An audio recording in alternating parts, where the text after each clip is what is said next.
नमस्कार मित्रों, स्वागत है आपका मेरे इस YouTube channel major target class 10th में, जिसमें आज हम लोग बात करेंगे NCERT के क्लास 10th के फिजिक्स के 10वें चैप्टर प्रकाश का परावर्तन तथा अपवर्तन। इस इस पार्ट में हम लोगों ने प्रकाश के परावर्तन तथा अपवर्तन एनसीईआरटी में जो विषय सामग्री दी गई है उसके मुख्य बिंदुओं को निकाला गया है। कई बार पूरे चैप्टर का थ्रू आउट स्टडी करके जो मेन पॉइंट्स हैं उसको निकाला गया है और आपके सामने दिया गया है, ताकि जो 50% ऑब्जेक्टिव का है उसमें आप 100% अंक प्राप्त करें। तो जी हाँ दोस्तों, देर किस बात की, अब हम लोग आरंभ करते हैं एनसीईआरटी का 10वां चैप्टर प्रकाश का परावर्तन अपवर्तन और उसके मुख्य बिंदु। तो लेते हैं इस चैप्टर को। प्रकाश वह ऊर्जा है जिसके द्वारा हमें वस्तुओं को देख सकते हैं। जी हाँ दोस्तों, प्रकाश के द्वारा हम लोग क्या करते हैं, वस्तुओं को देख सकते हैं। प्रकाश के गुणों को हम लोग देख लेते हैं। प्रकाश सीधी रेखा में गमन करती है। प्रकाश एक विद्युत चुंबकीय तरंग है, अतः इसके संचरण के लिए माध्यम की आवश्यकता नहीं पड़ती। जी हाँ दोस्तों, ये सारे के सारे पॉइंट जो हैं ऑब्जेक्टिव के लिए अत्यंत महत्वपूर्ण हैं और एनसीईआरटी के थ्रू आउट कई बार स्टडी के बाद इन पॉइंट्स को निकाला गया है। दोस्तों, प्रकाश अपारदर्शी वस्तुओं पर पड़ती है तो तीक्ष्ण छाया का निर्माण करती है और प्रकाश की चाल निर्वात में सबसे अधिक 3 × 10⁸ मीटर पर सेकेंड या 3 लाख किलोमीटर प्रति सेकेंड होती है। जी हाँ दोस्तों, आगे बढ़ते हैं। प्रकाश की का परावर्तन। जी हाँ दोस्तों, यहाँ पर हम लोग प्रकाश का परावर्तन देखते हैं कि प्रकाश जब भी किसी दर्पण या चिकने सतह से टकराती है तो फिर उसी माध्यम में लौट जाती है, जिसे हम लोग प्रकाश का परावर्तन कहते हैं। परावर्तन के दो नियम है दोस्तों, आपतन कोण और परावर्तन कोण क्या होते हैं, आपस में बराबर होते हैं। आपतन कोण और परावर्तन कोण आपस में क्या होते हैं, बराबर होते हैं। आपतन कोण और परावर्तन कोण आपस में बराबर होते हैं। आपतित किरण और परावर्तित किरण तथा आपतन बिंदु पर डाला गया लंब, ये तीनों एक ही तल पर होते हैं। और अब हम लोग बात करेंगे प्रतिबिंब के विषय में। जी हाँ दोस्तों, प्रतिबिंब प्रतिबिंब वहाँ बनता है जहाँ बिंब पर कम से कम दो परावर्तित किरणें प्रतिच्छेद होती है या प्रतिच्छेदी प्रतीत होती है। यहाँ पर जो लैंग्वेज भी दिया गया है दोस्तों वो एनसीईआरटी के बुक्स का दिया गया है। ऐसे हम लोग प्रतिबिंब को परिभाषित करते हैं कि जब भी किसी वस्तु से प्रकाश किरण चलती है तो वह उस वस्तु से चलने के बाद किसी दर्पण या लेंस से परावर्तन या अपवर्तन के बाद जिस बिंदु पर कटती है या कटती हुई प्रतीत होती है, वह बिंदु या वह बिंदु क्षेत्र उस वस्तु या बिंब का प्रतिबिंब कहलाता है।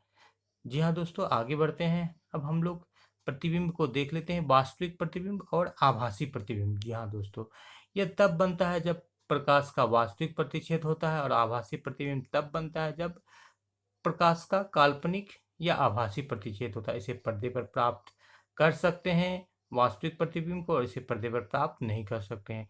वास्तविक प्रतिबिंब हमेशा वस्तु की अपेक्षा उल्टा होता है और आभासी प्रतिबिंब हमेशा वस्तु की अपेक्षा क्या होता है, सीधा होता है। दोस्तों, अब हम लोग बात करेंगे एनसीईआरटी बुक्स में दिए गए जो अगला पार्ट है वो समतल दर्पण के बारे में दिया गया है। यहाँ पर बताया गया है कि समतल दर्पण द्वारा किस प्रकार के प्रतिबिंब बनाए जाते हैं। यहाँ पर एक देख रहे हैं, ए भी एक वस्तु है दोस्तों, और इस वस्तु का प्रतिबिंब यहाँ पर ए डैश बी डैश क्या हो रहा है, प्राप्त हो रहा है। अब बीच में समतल दर्पण है तो इसमें देखते हैं कि वस्तु की ऊंचाई जितनी है उतनी ही ऊंचाई यहाँ पर प्रतिबिंब की बनी है, और वस्तु की दूरी जितनी है और उतनी ही दूरी पर यहाँ पर प्रतिबिंब बन रहा है। तो इसके पॉइंट वाइज दिया गया है जो ऑब्जेक्टिव के लिए काफ़ी महत्वपूर्ण है दोस्तों। तो समतल दर्पण द्वारा बना प्रतिबिंब कैसा होता है, आभासी एवं सीधा होता है। प्रतिबिंब का आकार वस्तु के आकार के बराबर होता है। प्रतिबिंब दर्पण के पीछे उतना ही दूरी पर बनता है जितनी की वस्तु दूरी दर्पण से दूरी पर रखी जाती है। प्रतिबिंब पार्श्व परिवर्तन होता है, यानी कि प्रतिबिंब जो होता है वो 180 डिग्री पर वो मुड़ जाता है। वो क्या होता है, जिस तरह से ये प्रतिबिंब है तो ये 180 डिग्री पर इस तरह से क्या हो जाता है, मुड़ जाता है। इस गुण को हम लोग क्या बोलते हैं, पार्श्व विपरिवर्तन। पार्श्व विपरिवर्तन,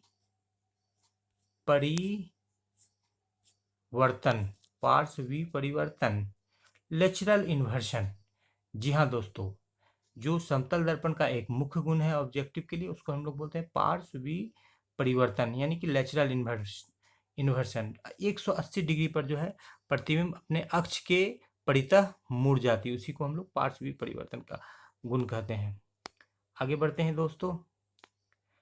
पार्श्वी परिवर्तन के बारे में यहाँ पर बताया गया है दोस्तों। पार्श्व परिवर्तन, इसमें वस्तु का दायां भाग बायां प्रतीत होता है और बायां भाग दायां, क्योंकि 180 डिग्री पर प्रतिबिंब मुड़ता है। कितना डिग्री पर मुड़ता है दोस्तों? 180 डिग्री पर। यह ऑब्जेक्टिव के लिए इंपॉर्टेंट है। अब आगे हम लोग जान लेते हैं गोलीय दर्पण के बारे में। गोलीय दर्पण क्या होता है कि ऐसा दर्पण जिसका कम से कम एक परावर्तक सतह क्या हो, वक्र हो, उसे हम लोग गोलीय दर्पण कहते हैं। गोलीय दर्पण जिसका परावर्तक पृष्ठ अंदर की ओर हो, गोले के केंद्र की ओर वक्रित है, वह गोलीय दर्पण कहलाता है। और बाहरी सरफेस पर हम लोग यदि पॉलिश कर देंगे तो ये अवतल दर्पण कहलाएगा, और भीतरी सरफेस पर कर देंगे तो उत्तल। गोलीय दर्पण जिसका परावर्तक पृष्ठ बाहर की ओर वक्रित होता है, उत्तल दर्पण कहलाता है। जी हाँ दोस्तों, इस प्रकार हम लोग देख लेते हैं। ये उत्तल दर्पण का यहाँ पर हमारा चित्र दिखाई पड़ रहा है। इसमें अंदर की ओर दबे हुए तल पर पॉलिश किया गया है और बाहर से प्रकाश का परावर्तन किया जा रहा है। अब दर्पण में जो प्रयुक्त होने वाले कुछ महत्वपूर्ण पदों को हम लोग देख देते हैं। कोई भी दर्पण जो होता है, जिस गोले का काट होता है उसके केंद्र को हम लोग उसके वक्रता केंद्र कहते हैं। ये सी से यहाँ पर डिनोट किया गया है। और वक्रता केंद्र, और ये जो दर्पण होता है, दर्पण का मिडिल पॉइंट जो होता है दोस्तों, ये जो दर्पण होता है, दर्पण का जो मिडिल पॉइंट होता है दोस्तों, वो दर्पण का क्या होता है कि वो पी होता है। उसे हम लोग पोल या ध्रुव कहते हैं। पोल और ध्रुव, पोल और वक्रता केंद्र से होकर जो रेखा गुजरती है उसे हम लोग मुख्य अक्ष या प्रधान अक्ष, प्रिंसिपल एक्सिस कहते हैं। वक्रता केंद्र से पी के बीच की दूरी वक्रता त्रिज्या आर कहलाती है। और वक्रता त्रिज्या की बीच में क्या होती है? फोकस होती है। फोकस से पी की बीच की दूरी फोकस दूरी कहलाती है। दर्पण की कुल लंबाई को हम लोग एपर्चर भी बोलते हैं। तो इसके बारे में हम लोग आगे जान लेते हैं। ध्रुव, गोलीय दर्पण के परावर्तक पृष्ठ के केंद्र को दर्पण का ध्रुव कहते हैं। केंद्रीय मिडिल पॉइंट होता है, यह दर्पण के पृष्ठ पर स्थित होता है। ध्रुव को प्राय पी से निरूपित किया जाता है। मुख अक्ष, गोलीय दर्पण के ध्रुव तथा वक्रता त्रिज्या से होकर गुजरने वाली सीधी रेखा को मुख अक्ष कहा जाता है। मुख अक्ष दर्पण के ध्रुव पर अभिलंब होता है। हम लोग जानते भी हैं गणित से कि किसी भी रेखा को जब इस पर डालते हैं तो ये लंब ही होता है दोस्तों। ठीक, जब भी केंद्र से किसी परिधि पर वृत्त पर हम लोग डालते हैं किसी रेखा को तो वो लंब ही होता है। वक्रता केंद्र, गोलीय दर्पण का परावर्तक पृष्ठ एक गोले का भाग है। इस गोले का केंद्र गोलीय दर्पण का वक्रता केंद्र कहलाता है। इसे हम लोग सी से निरूपित करते हैं। अंग्रेजी में इसे सेंटर ऑफ कर्वेचर बोलते हैं। जी हाँ दोस्तों। वक्रता त्रिज्या, पी और सी के बीच की दूरी क्या कहलाती है? रेडियस ऑफ कर्वेचर, वक्रता त्रिज्या कहलाती है। इसे आर द्वारा निरूपित किया जाता है। द्वारक, दर्पण की जो पूरी की पूरी लंबाई होती है दोस्तों, उसे हम लोग द्वारक कहते हैं, एपर्चर कहते हैं। यहाँ पर हम लोग एम एन के द्वारा उसको दर्शाए हैं। एपर्चर को किस चीज़ के द्वारा दर्शाया गया है? यहाँ पर एपर्चर को दर्शाया गया है दोस्तों एम एन के द्वारा। यहाँ से यहाँ पर क्या है? ये एपर्चर है। ये एम एन क्या है? हमारा एपर्चर है। कुल दर्पण की कुल लंबाई है दोस्तों। मुख्य फोकस, जब भी किसी दर्पण से मुख्य अक्ष के समांतर प्रकाश की किरण आती है तो दर्पण से परावर्तन के बाद जिस बिंदु पर काटती है या कटती हुई प्रतीत होती है वह बिंदु उस दर्पण का क्या कहलाता है? फोकस। इसे कैपिटल एफ के द्वारा दर्शाया जाता है। फोकस को हम लोग मुख्य फोकस भी कहते हैं। तो फोकस से लेकर के ध्रुव के बीच की दूरी को हम लोग फोकसांतर या फोकस दूरी बोलते हैं। अंग्रेजी में फोकल लेंथ कहा जाता है। इसे स्मॉल एफ द्वारा सूचित किया जाता है। फोकस दूरी को हम लोग स्मॉल एफ से दूषित करेंगे। यहाँ पर स्मॉल एफ होना चाहिए दोस्तों। स्मॉल एफ, स्मॉल एफ से सूचित किया जाता है। छोटे द्वारक के गोलीय दर्पण के लिए वक्रता त्रिज्या फोकस दूरी की दुगुनी होती है। एफ बराबर आर बाई 2। इसे हम लोग प्रूफ भी करेंगे। आगे हम लोग देख लेते हैं अवतल दर्पण द्वारा प्रतिबिंब निर्माण के कुछ नियम को बताया गया है दोस्तों। अवतल दर्पण किस प्रकार से प्रतिबिंब बनाती है उसके कुछ नियम को यहाँ पर बताया गया है। तो अवतल दर्पण के सामने जब भी मुख्य अक्ष के समांतर प्रकाश की किरण आएगी दोस्तों, तो वो प्रकाश की किरण परावर्तन के बाद कहाँ से गुजरेगी? फोकस से गुजरेगी। वो परावर्तन के बाद कहाँ से गुजरेगी? फोकस से गुजरेगी, जैसा कि यहाँ पर दिखाया जा रहा है। अवतल दर्पण के फोकस से गुजरने वाली प्रकाश की किरण मुख्य अक्ष के क्या हो जाएगी? समांतर हो जाएगी, जैसा कि यहाँ दिखाया जा रहा है दोस्तों। तीसरा और चौथा पॉइंट हम लोग देख लेते हैं। तीसरा पॉइंट में क्या होता है कि जो सी यानी अवक्रता केंद्र से जो कर गुजरती है वो उसी दिशा में लौट जाती है। यहाँ पर आप देखेंगे तीर का निशान इधर से भी आ रहा है और तीर का निशान इधर से भी जा रहा है। तो जो किरण सी से होकर आती है वो लंब होती है, 90 डिग्री पर आपतित होती है और पुनः उसी दिशा में लौट जाती है। दूसरा जो पी पर आपतित होती है गोलीय दर्पण के ध्रुव पर आपतित होती है, वो परावर्तन के नियम को पालन करते हुए गुजरती है। जैसे ये पी है, यहाँ पर जो भी किरण आएगा वो परावर्तन के नियम के को पालन करेगा, ये आई होगा और ये आर होगा। इस प्रकार के इन 4 नियमों का उपयोग करके हम लोग गोलीय दर्पण में क्या करते हैं, प्रतिबिंब का निर्माण कर सकते हैं। विभिन्न स्थिति पर रखे वस्तु का प्रतिबिंब बना सकते हैं। जी हाँ दोस्तों, अब देखेंगे हम लोग कि विभिन्न दूरी पर जब वस्तु को रखेंगे तो उसका प्रतिबिंब कहाँ बनेगा। जैसे अनंत पर रखेंगे तो उसका प्रतिबिंब फोकस पर बनेगा। सी से दूर रखेंगे, अनंत और सी के बीच बनेंगे, एफ तथा सी के बीच बनेगा। ये बहुत छोटा बनेगा, ये छोटा, बराबर, बड़ा, अत्यधिक बड़ा, बहुत बड़ा।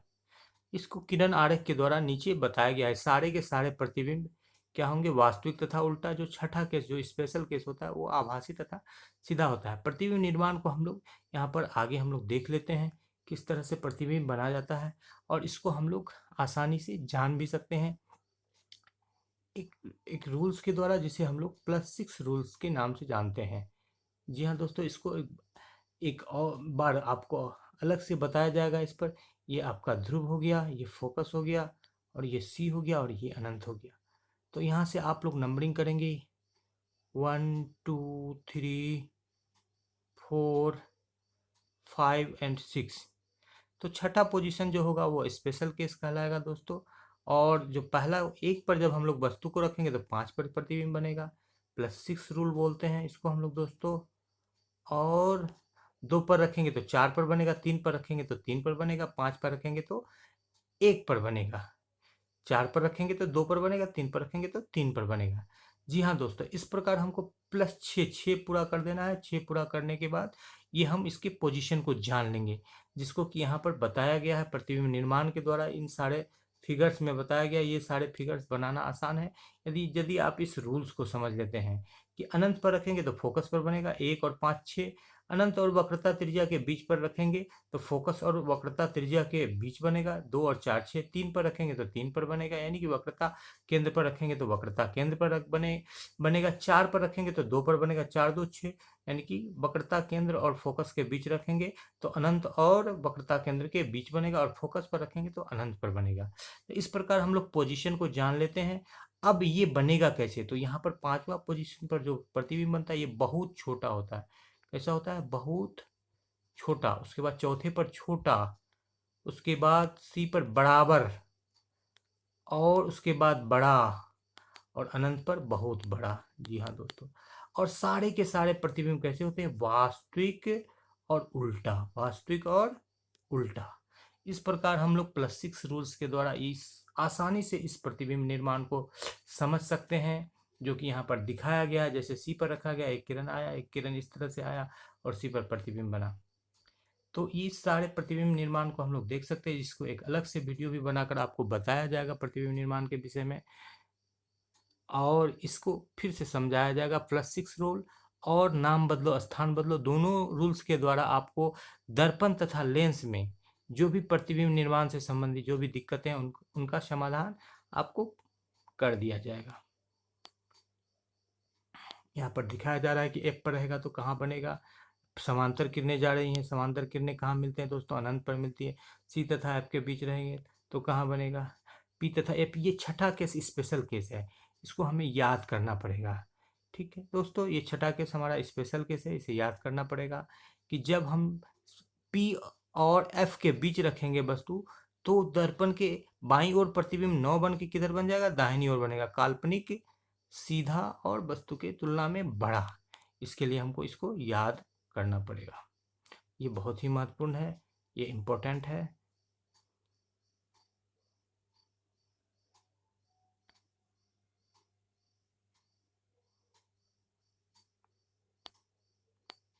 अब अवतल दर्पण के उपयोग को हम लोग देख लेते हैं दोस्तों।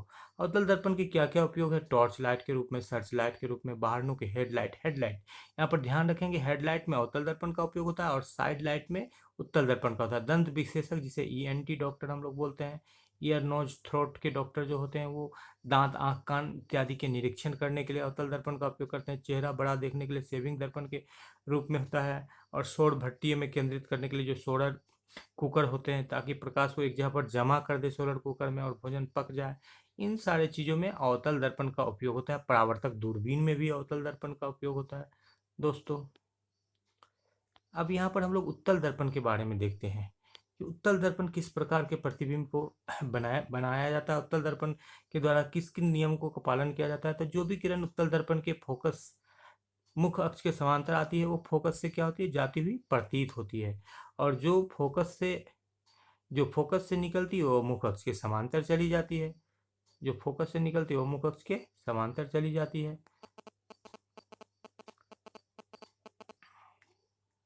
तीसरे नंबर पर हम लोग देखते हैं कि सी से जो आती है अवतल दर्पण की किरणें, जो सी से यहाँ जाती हुई प्रतीत हो रही है, सी से जाती हुई यहाँ पर प्रतीत हो रही है, वो उसी दिशा में लौट जाती है। और चौथा हम लोग लेते हैं कि जो भी किरण पी पर आपतित होती है वो परावर्तन के नियम का पालन करते हुए परावर्तित हो जाती है। इस तरह से ये परावर्तित हो रही है।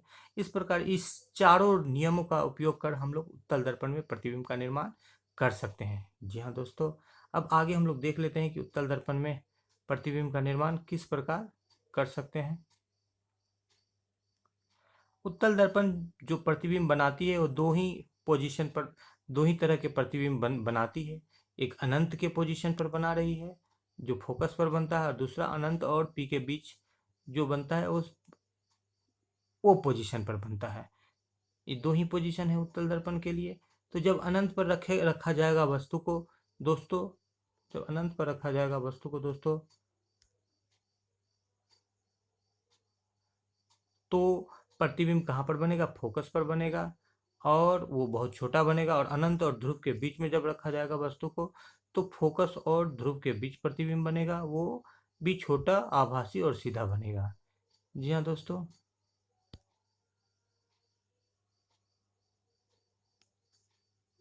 उत्तल दर्पण के उपयोग को हम लोग देखेंगे दोस्तों। उत्तल दर्पण का उपयोग सब वाहनों में साइड मिरर के रूप में किया जाता है। ये विस्तृत दृष्टि क्षेत्र के प्रतिबिंब बनाते हैं, जिस कारण से इसका उपयोग वाहनों में साइड मिरर के रूप में किया जाता है, ताकि बाहर पीछे से जो भी वाहन आ रहे हैं उसको देख सके। दुकानों में इसका इस्तेमाल सिक्योरिटी दर्पण के रूप में किया जाता है। लोग आजकल कैमरा दुकान में लगाते हैं, और गलियों में प्रकाश परावर्तक दर्पण के रूप में भी इसका उपयोग किया जाता है। और गोलीय दर्पण में अब हम लोग चिन्ह परिपाटी को देख लेते हैं, जो एनसीईआरटी के मुख्य बिंदु का एक पार्ट है। ये गोलीय दर्पण में क्या है दोस्तों, चिन्ह परिपाटी। चिन्ह परिपाटी क्या होता है, तो चिन्ह परिपाटी क्या होता है कि माइनस और प्लस, कब माइनस लेंगे कब प्लस लेंगे, जिसका कि न्यूमेरिकल में भी काफ़ी। तो जब भी हम लोग लेंगे तो किसी दर्पण को लेंगे दोस्तों, तो उसको हम लोग लेंगे, ये दर्पण हो गया। और आपतित किरण की दिशा में जो भी दूरी मापी जाएगी पी से मापी जाएगी। वस्तु हमेशा लेफ्ट साइड रहेगा दर्पण के। वस्तु कहाँ रहेगा, मुख्य अक्ष पर लेफ्ट साइड में रहेगा। और आपतित किरण की दिशा में जो भी दूरी नापी जाएगी पी से दाहिनी ओर वो प्लस होगा, और पी से बाईं ओर जो भी दूरियां नापी जाएगी वो क्या होगी, निगेटिव होगी, माइनस होगी। उसी तरह से मुख्य अक्ष के ऊपर जितनी भी दूरियां नापी जाएगी वो प्लस होगी, पॉजिटिव होगी। और मुख्य अक्ष के नीचे जितनी भी दूरियां नापी जाएगी वो क्या होगी, निगेटिव होगी। लंबवत दूरियों को नापना है मुख्य अक्ष से, लंबवत ऊपर और लंबवत नीचे। इस प्रकार हम लोग चिन्ह परिपाटी का उपयोग करते हैं। और इसमें सबसे बड़ी बात ध्यान रखनी क्या है कि दर्पण के हमेशा बाईं ओर वस्तु को रखा जाना है, चाहे वो दर्पण उत्तल हो या अवतल हो। वस्तु दूरी हमेशा क्या होती है, अवतल किसी भी दर्पण के लिए ऋणात्मक होती है। अवतल दर्पण की फोकस दूरी भी ऋणात्मक होती है, उत्तल दर्पण की फोकस दूरी धनात्मक होती है। दर्पण सूत्र को हम लोग देख लेते हैं, 1+v जोर 1+u बराबर 1/f होता है, जहाँ v प्रतिबिंब दूरी, u वस्तु दूरी, v प्रतिबिंब दूरी और f फोकस दूरी को प्रदर्शित करता है। आवर्धन क्या होता है, किसी भी दर्पण या लेंस में वस्तु दूरी तथा प्रतिबिंब दूरी तथा वस्तु दूरी के अनुपात को, या प्रतिबिंब की ऊंचाई तथा वस्तु की ऊंचाई के अनुपात को क्या कहा जाता है दोस्तों, आवर्धन मैग्निफिकेशन कहा जाता है। यह एक मात्रक विहीन राशि है, और इसको हम लोग स्मॉल m से दर्शाते हैं। इसका कोई मात्रक नहीं होता है दोस्तों। तो यहाँ पर हम लोग देख लेते हैं m को, यह एक मात्रक विहीन राशि है। m बराबर प्रतिबिंब की ऊंचाई h डैश बाय h, या m बराबर h1/ho I for image, HI/HO, M बराबर -V/U। जब चिन्ह परिपाटी का यूज करेंगे तो दर्पण में क्या हो जाएगा, माइनस चिन्ह आएगा, M बराबर -V/U। और M बराबर इस तरह से दोनों फार्मूला मिलाकर HI/HO बराबर -V/U। ये काफ़ी महत्वपूर्ण है ऑब्जेक्टिवली। M का मान ऋणात्मक है तो प्रतिबिंब वास्तविक होता है, M का मान धनात्मक है तो प्रतिबिंब आभासी होता है। यदि HI बराबर HO तो M का मान 1 होगा, जो समतल दर्पण में हम लोग दिखाते हैं। इसे एक प्रश्न भी मिलेगा NCERT में। और HI बड़ा हो HO से तो M का मान 1 से ज़्यादा होता है, प्रतिबिंब बिंब से बड़ा होता है। और HI का मान जब HO यानी कि ऑब्जेक्ट से इमेज छोटा होता है तो M का मान क्या होता है, 1 से कम होता है। और इमेज क्या यानी कि प्रतिबिंब क्या होता है, वस्तु से छोटी होती है दोस्तों। समतल दर्पण सदैव 1+A का वर्धन होता है, क्यों कि समतल दर्पण द्वारा हमेशा आभासी प्रतिबिंब बनाया जाता है जिसका आकार बिंब के आकार के बराबर होता है। M पॉजिटिव यानी कि M का मान क्या होगा, जब पॉजिटिव रहेगा तो 1 से अधिक होगा। M positive, M is greater than 1 तो दर्पण क्या है, अवतल है। और M निगेटिव तो दर्पण उत्तल है। इस प्रकार हम लोग NCERT के एक पार्ट को यहाँ पर हम लोग समाप्त कर लेते हैं। और यहाँ पर प्रश्नावली के लिए अलग से बनाया जाएगा वीडियो। तो आपसे विदा लेते हैं और फिर एक बार मिलेंगे NCERT में अपवर्तन वाले पार्ट को लेकर के, ताकि आप वस्तुनिष्ठ प्रश्नों को 100% हल करके आप 50 में 50 अंक प्राप्त कर सके। इसी उम्मीद के साथ आपसे विदा लेते हैं। फिर एक बार मिलेंगे अपने इस अपने इस चैनल मेजर टारगेट में। धन्यवाद।